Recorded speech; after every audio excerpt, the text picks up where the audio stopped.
მოგესალმებით პირდაპირ ეთერშია სამედიცინო გადაცემა იმპულსის სტუდიაში თქვენთვის ირაკლი ფარულავა მუშაობს. დღეს გადაცემაში კი ნახავთ.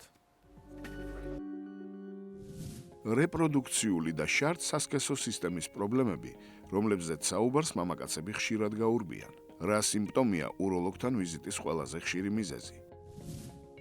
კავშირი კოფეინის ყოველდღიურ მოხმარებასა და დემენციას შორის.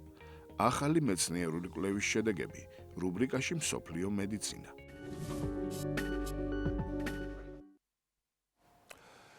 დღეს ჩვენი გადაცემის ყურადღების ცენტრში მამაკაცის ჯანმრთელობა და ის გამოწვევებია, რომლებზეც საუბარს მამაკაცები ხშირად თავს არიდებენ. სტატისტიკაც ხატყობს, რომ მამაკაცების სამედიცინო შემოწმებაზე ბევრად იშვიათად მიდიან ვიდრე ქალები, რაც დაავადების ადრეულ ეტაპზე გამოვლენას საგრძნობლად ართულებს. განსაკუთრებით აქტუალურია წინამდებარე ჯირკვლის პრობლემები, რომლებიც საშუალო ასაკს გადაცილებული მამაკაცების დიდ ნაწილს აწუხებს. ეს საკითხი არა მხოლოდ ფიზიკურ დისკომფორტს, არამედ სერიოზულ ფსიქოლოგიურ წნეხსაც უკავშირდება. თანამედროვე მედიცინას აქვს უამრავი საშუალება, რომ ცხოვრების ხარისხი საწყის ეტაპზე აღადგინოს და მძიმე გართულებები თავიდან აგვაცილოს. ვნახოთ ვიდეო, რომლის შემდეგ სტუდიის სტუმარი შემოგვერთდება.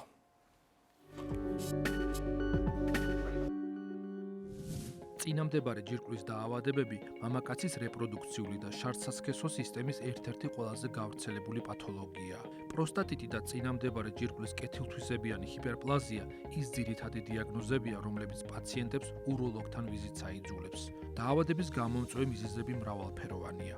ინფექციური პროცესებიდან დაწყებული, მჯდომარე ცხოვრების წესითა და ჰორმონალური დისბალანსით დასრულებული. ხშირ შემთხვევაში პრობლემა იწყება შეუმჩნევლად, მცირე დისკომფორტით ჩარდვისას ან პერიოდული ყრუტკივილით მცირე მენჯის არეში. მკურნალობის გარეშე დატოვებულმა დაავადებამ შეიძლება გამოიწვიოს ისეთი სერიოზული გართულებები, როგორებიცაა თირკმლის უკმარისობა ან სქესობრივი დისფუნქცია. აღსანიშნავია, რომ მოცემული პათოლოგიები საგრძნობლად გაახალგაზრდავდა და მასთან გამკლავება მამაკაცებს უკვე 30 წლის ასაკიდანაც უწევთ. არასწორი კვება, მავნე ჩვევები და მუდმივი სტრესი კიდევ უფრო ამძაფრებს დაავადების მიმდინარეობის რისკებს. მნიშვნელოვანია ვიცოდეთ, რომ ქრონიკული ფორმები ხშირად ლატენტურად მიმდინარეობს და მწვავე ფაზაში მხოლოდ იმუნიტეტის დაქვეითებისას გადადის. თანამედროვე კვლევებით დასტურდება, რომ ბალანსირებული რაციონი და ფიზიკური აქტივობა გადამწყვეტ როლს თამაშობს პრევენციაში. რეგულარული სკრინინგი და ულტრაბგერითი გამოკვლევა საშუალებას იძლევა დროულად დადგინდეს ნებისმიერი ანთებითი თუ სტრუქტურული ცვლილება.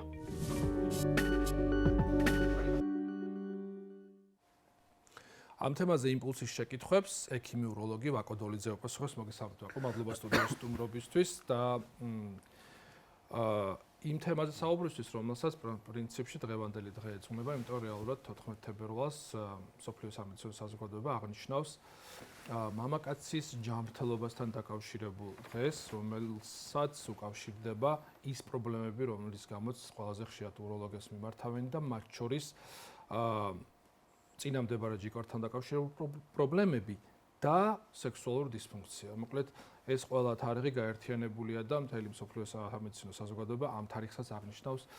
სწორედ ამიტომ გადაცემაც ამ თემას დავუთმეთ. როგორია ზოგადად მამაკაცთან დაკავშირებული დაავადებების სტატისტიკა ჩვენს ქვეყანაში, მათ შორის წინამდებარე ჯირკვლის პრობლემები და მასთან დაკავშირებული სექსუალური დისფუნქციაც.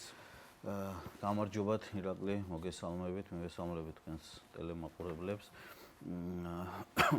ზოგადად პროსტატის დაავადება ჩვენ შეგვიძლია ჩვენ უნდა გავყოთ შემდეგნაირად, ანუ რა დაავადებები ახლავს თვითონ პროსტატის ჯირკვალს. წინამდებარე ორგანოს, წინამდებარე ჯირკვალს. დიახ, რა დაავადებები ახლავს? ესე იგი, შეიძლება იყოს მწვავე ანთებით გამოწვეული დაავადებები, ეს ერთი, პროსტატის კეთილთვისებიანი გადიდება და პროსტატის ავთვისებიანი სიმსივნე.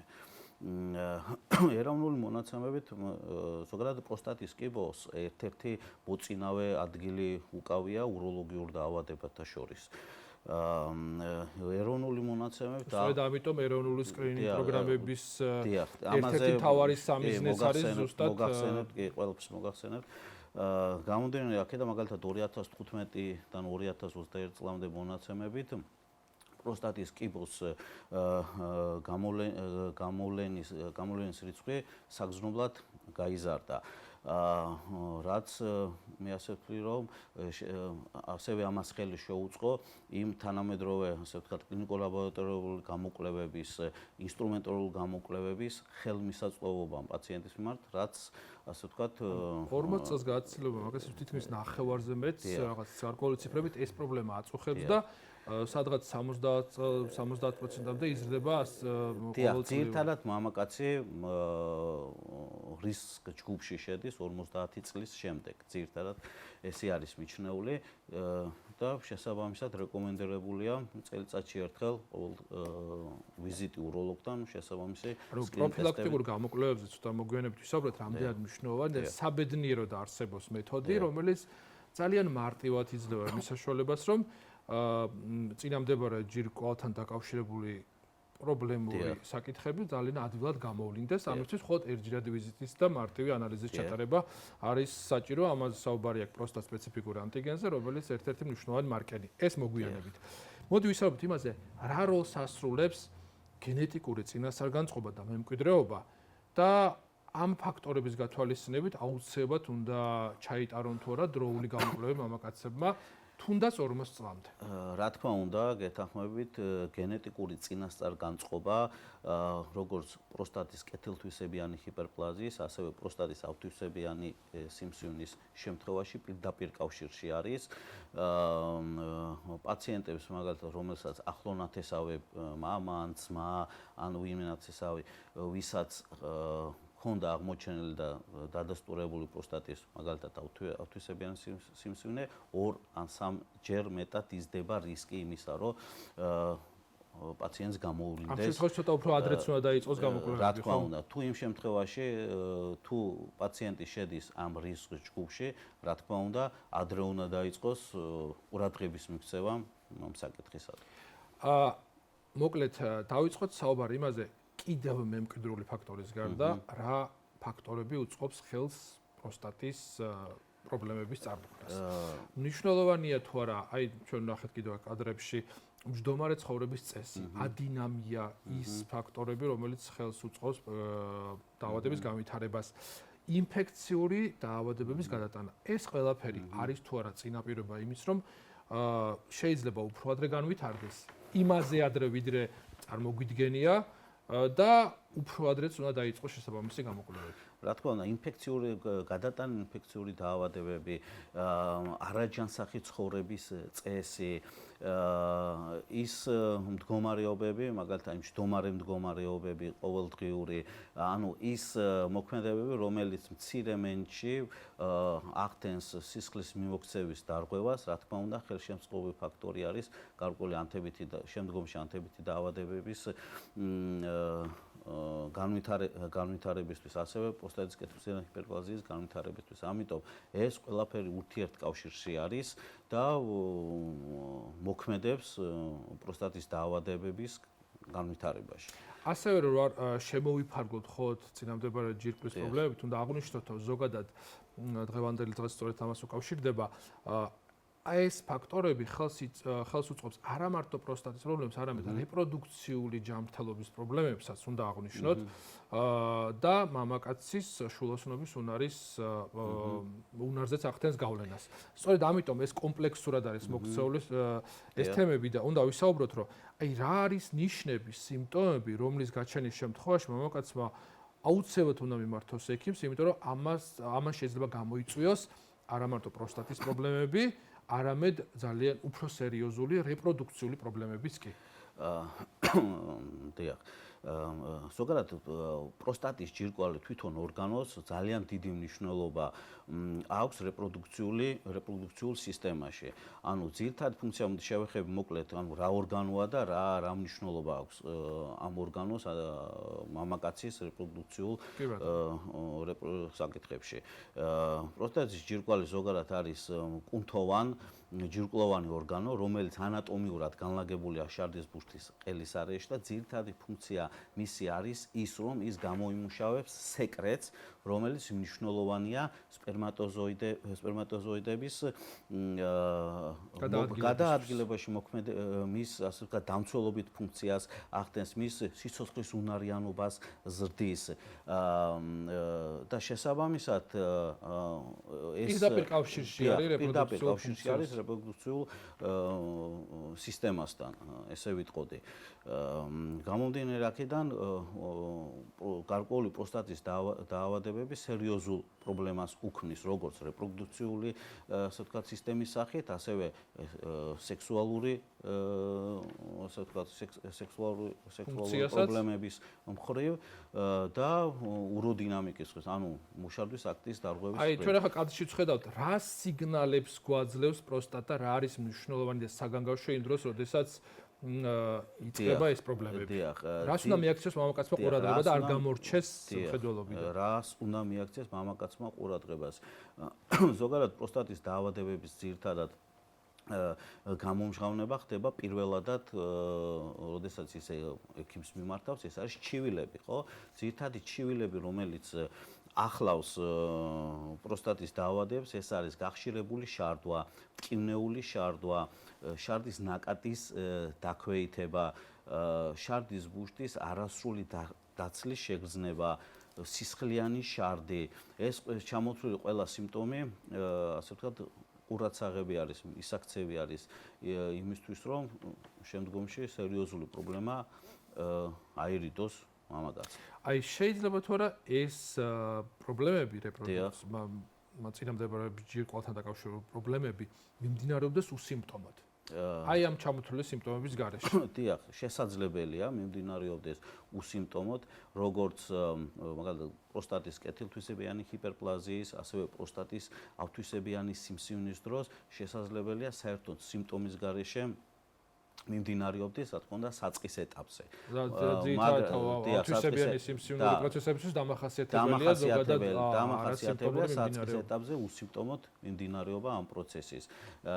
და ამიტომ არის მნიშვნელოვანი ის გარკვეული ასაკობრივი რისკ ჯგუფში შესვლის შემდეგ ყოველწლიური სკრინინგი. აი გადაზუსტად ამიტომ გადავიდეთ თემაზე, რომელიც პირდაპირ კავშირში არის ამ პასუხთან. რადგან უსიმპტომოდ მიმდინარეობს ხშირ შემთხვევაში, რადგან დაგვიანებულ ეტაპზე ავლენს თავს ის პრობლემები, რომელსაც სერიოზული საფრთხე შეუძლია შეუქმნას ჯანმრთელობას. რა ტიპის გამოკვლევები არის აუცილებელი? დღეს ბევრმა იცის, რომ არსებობს, ბევრმა მამაკაცმა იცის, რომ არსებობს გარკვეული გამოკვლევები, რომლითაც მარტივად შეიძლება რისკის შეფასება და შემდგომი კვლევების განვითარება, იგივე პროსტატ სპეციფიური ანტიგენის განსაზღვრა, რომელიც პირდაპირ კავშირშია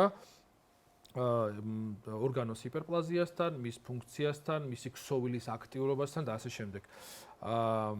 რა ასაკიდან უნდა დაიწყოს მამაკაცმა გამოკვლევა, რეგულარული, რა პერიოდულობით და გარდა პროსტატ სპეციფიკური ანტიგენისა, კიდევ რა კვლევები არის აუცილებელი იმისთვის, რომ სრული სურათი შეიქმნას პროსტატის ჯანმრთელობას. დღესდღეობით პრობლემას არ წარმოადგენს აღნიშნული პროსტატის დაავადების დიაგნოსტირება. როგორც აღვნიშნეთ, ესე იგი მამაკაცი ძირითადად მიჩნეული 50 წელს ზემოთ მამაკაცები, რომლებიც არიან, ის ყოველწლიურად უნდა მიმართავდეს უროლოგს და აბარებდეს სკრინინგ ტესტს. ნუ და განმეორდები იმას, რომ თუ პაციენტს აქვს და შედის რისკ ჯგუფში, ცოტა ადრე უნდა დაიწყოს შესაბამისი რა ვიცი ვიზიტი უროლოგთან თუ სკრინინგ ტესტი. აი მაინც რა ასაკიდან? 40 წლის მერე, 45 წლის მერე უკვე მნიშვნელოვანი არის, რომ თუ ის გენეტიკური წინასწარ არსებობს, იმ შემთხვევაში პაციენტმა უკვე ადრე უნდა ფაქტორებიც არ გამოვრიცოთ, იმიტომ რომ სპეციალისტებშიაც საუბრობენ, რომ გენეტიკური წინასწარ მიუხედავად ხშირ შემთხვევაში ის რისკ ფაქტორები, როგორიცაა ნაკლებად მოძრავი ცხოვრების წესი, ინფექციური მათ შორის ვენერიული დაავადებების გაატანა ამ შემთხვევაშიც. დიახ, მაგასაც შევეხებით. ესე იგი რა არის პირველად ეს არის ვიზიტი უროლოგთან, შემდეგ სკრინინგ ტესტი, ეგრეთ წოდებული PSA, გამოკვლევა პროსტატოს სპეციფიურ ანტიგენზე. ეს სკრინინგ ტესტი არის ძალიან მნიშვნელოვანი მამაკაცისთვის, რადგან ეს არის მარტივი ტესტი, მაგრამ საკმაოდ ინფორმატიული ტესტი უროლოგისთვის, იმისათვის რომ დაადგინოს შემდგომში, გააგრძელოს სხვა რაიმე კვლევით, თუ აქტიურ დაკვირვების ქვეშ მოახვედროს პაციენტი. სხვა რაიმე კვლევა რას გულისხმობს? დიახ, სხვა რას გულისხმობს? სხვა მეორე, ასე ვთქვათ, ორი უნიშნულოვანი კვლევა, რომელიც მამაკაცი უროლოგთან მიდის, ეს არის PSA ტესტი, როგორც ვთქვით, და ეს არის ულტრასონოგრაფია, ანუ ეხოსკოპიური გამოკვლევა საშარდე სისტემის. ამ ეხოსკოპიური გამოკვლევით, ძირითადად ესეც, რა თქმა უნდა, ძალიან ინფორმატიული კვლევის მეთოდი არის, რომელიც ჩვენ გვაძლევს შეფასების უნარს, რა მდგომარეობაში მაგალითად პროსტატის მოცულობა რამხელა არის, მისი სტრუქტურა როგორია, არის რამდენად არის გამოხატული ნარჩენი შარდი, ანუ რამდენად ადეკვატურად ცლის პაციენტი შარდის ბურჯს. რა თქმა უნდა, ეს კვლევები ერთმანეთთან კორელაციაში უნდა იყოს, როგორც PSA-ის, ასე ვთქვათ, მონაცემებთან, ასევე ეხოსკოპიურ ანუ ეს განისაზღვრება პირველადი ვიზიტის შემდეგ. უროლოგის საზღვრავს, რომ მაგალითად ეს გამოკვლევა და შეიძლება სრულად საკმარისი არ აღმოჩნდეს ეს გამოკვლევები და დარჩეს მათ შორის დამატებითი უფრო მაღალტექნოლოგიური გამოკვლევა,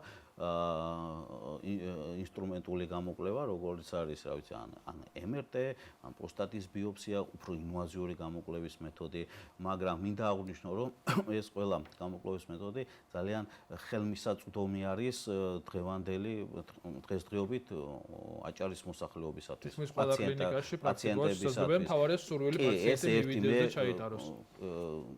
ვისაც ხელმისაწვდომი არის, მაგრამ აქ არის მეორე კითხვა, რომ აბსოლუტურად ყველა ეს დამატებითი გამოკვლევაც უმეტესწილად ფინანსირდება აჭარის ჯანდაცვის სამინისტროს მიერ, რაც სხვა რეგიონებში, აი მაგალითად, ეს არ არის და ეს ძალიან, ასე ვთქვათ, პრევენციულ მდგომარეობაში აყენებს საქართველოს აჭარაში მაცხოვრებელ მამაკაცებს. და მთელი საქართველო იყურებს და არა მარტო საქართველო. უნდა აღვნიშნოთ, რომ ზოგადად ეროვნული სკრინინგ ცენტრის პროგრამები მთელი საქართველოს მასშტაბით ხორციელდება. ეს ხელმისაწვდომია ბევრი ქალაქისთვის, საქართველოსთვის, მაგრამ ჩვენს რეგიონში არის მაგალითად პროსტატის ბიოპსია, რომელიც არ არის სხვა, ასე ვთქვათ, რეგიონებში, ანუ არ ფინანსირდება საყოველთაო ჯანდაცვის.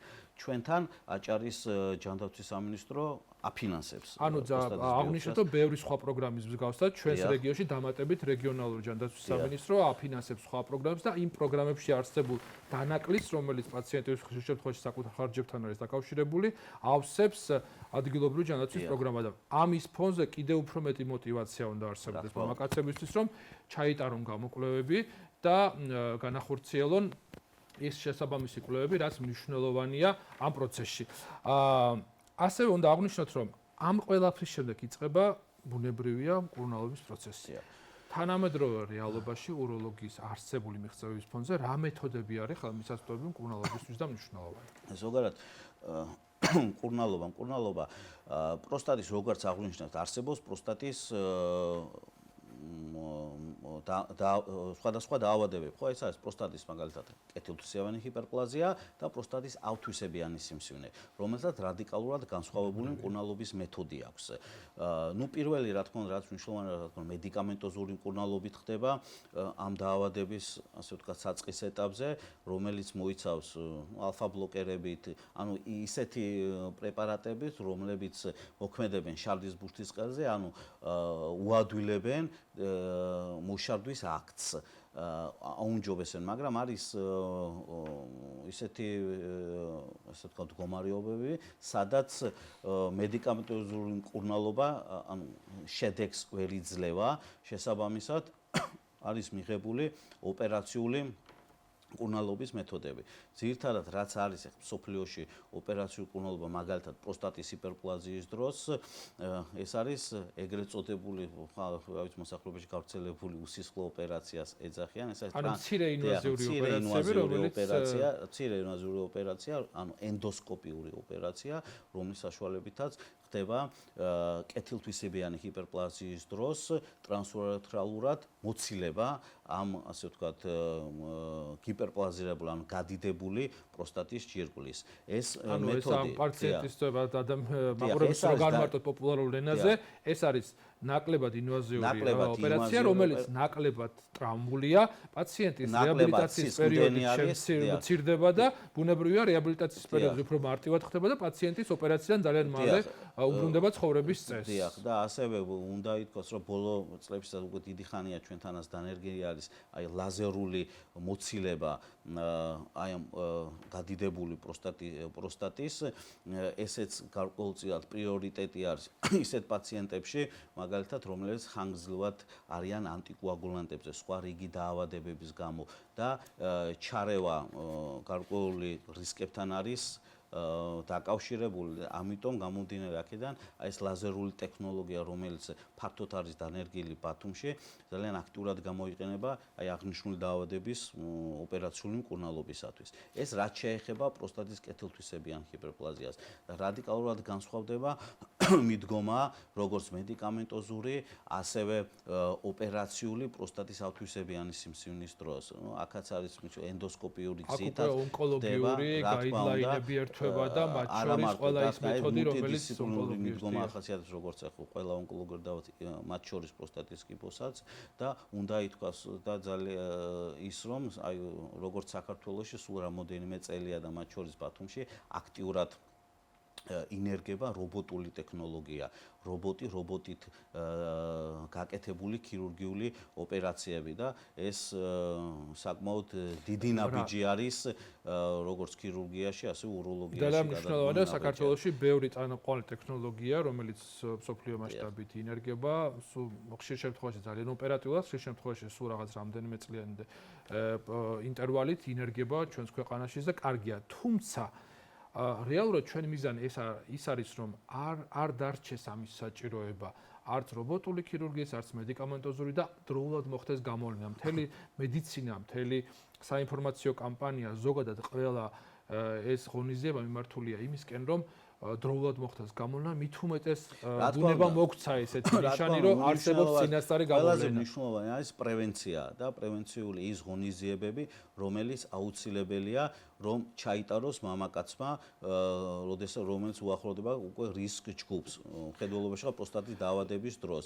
და კიდევ ერთხელ ვიმეორებ, ეს არ არის ისეთი რთულად მისაღწევი ქმედებები, რომელიც ვერ შეძლოს პაციენტმა. ანუ ყველა ის მოქმედება, რომელიც მან უნდა გაიაროს, ეს ეტაპი და თუ დაჭირდა კიდევ მრავალი სხვა მაღალტექნოლოგიური გამოკვლევა, ესეც ხელმისაწვდომი არის დღევანდელი, მოსახლეობისათვის, ანუ მამაკაცებისათვის. და ასევე აღნიშნოთ, რომ ოპერაციით ყველაფერი არ სრულდება, მონიტორინგი და მკურნალობა აუცილებლად გაგრძელდეს და ამ შემთხვევაში რა მოკლედ რო ვისაუბროთ, რა მნიშვნელობა აქვს ფიზიოთერაპიას, რეაბილიტაციას და კვების რაციონის დაბალანსებას. ფიზიოთერაპიას, რეაბილიტაციას მნიშვნელობა აქვს გეთანხმებით, მაგრამ ეს ყველაფერი უნდა იყოს, ასე ვთქვათ, კავშირში. ანუ პირველად უნდა იყოს ადეკვატური მკურნალობა, როგორც მედიკამენტოზური, ისევე ქირურგიული თვალსაზრისით და ეს როგორც დამხმარე საშუალება ძალიან, ასე ვთქვათ, მნიშვნელოვანი არის და შედეგიან. და ბუნებრივია კვების რაციონი უნდა აღნიშნოს, ისეთი საკვები, რომელიც რა ვიცი, მდიდარია ცილებით, პოსტნეულით, ანტიოქსიდანტური შემცველობის საკვებები, ეს ძალიან კარგ ზეგავლენას ახდენს არა მარტო პროსტატის ჯირკვლის ფუნქციონირებას, არამედ ზოგადად ორგანიზმისთვის და მისი ჯანსაღი მდგომარეობისთვის. რაც საბოლოო ჯამში მიგვიყვანს იქამდე, რომ გაცილებით უფრო ადრე ხდება პროცესის აღმოჩენა, ასევე პრევენცია და სწორედ ეს არის ჩვენი მიზანი. დიდი მადლობა ვაკო, საინტერესო რჩევებისთვის, რეკომენდაციების, ინფორმაციების დაგემშვიდობებით, წარმატებებს გისურვებთ. შეგახსენებთ იმპულსის კითხვებს ექიმი უროლოგი ვაკო დოლიძე პასუხობდა. ეხლა კი ჩვენი შემდეგი რუბრიკის მსოფლიო მედიცინის დროა, რომელშიც ყავის და კოფეინის სასარგებლო თვისებაზე გვექნება საუბარი. ვნახოთ.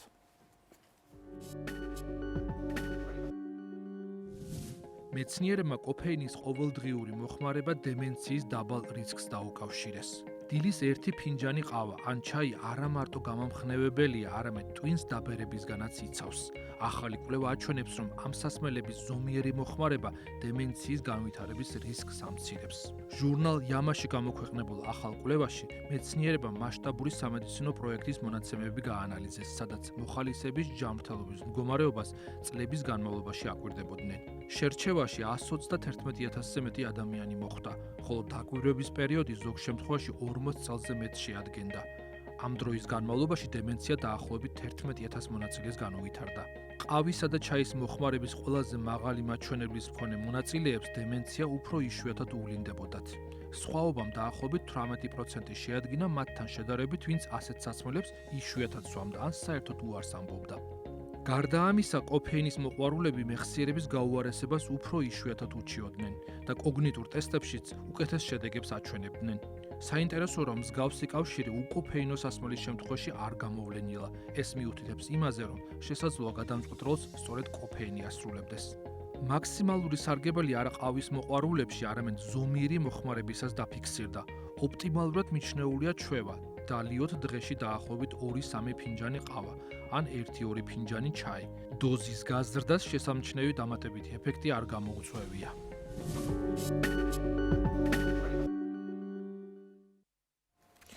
ამით კი ჩვენი გადაცემა დასასრულს მივახვილ და მომავალ შეხვედრამდე.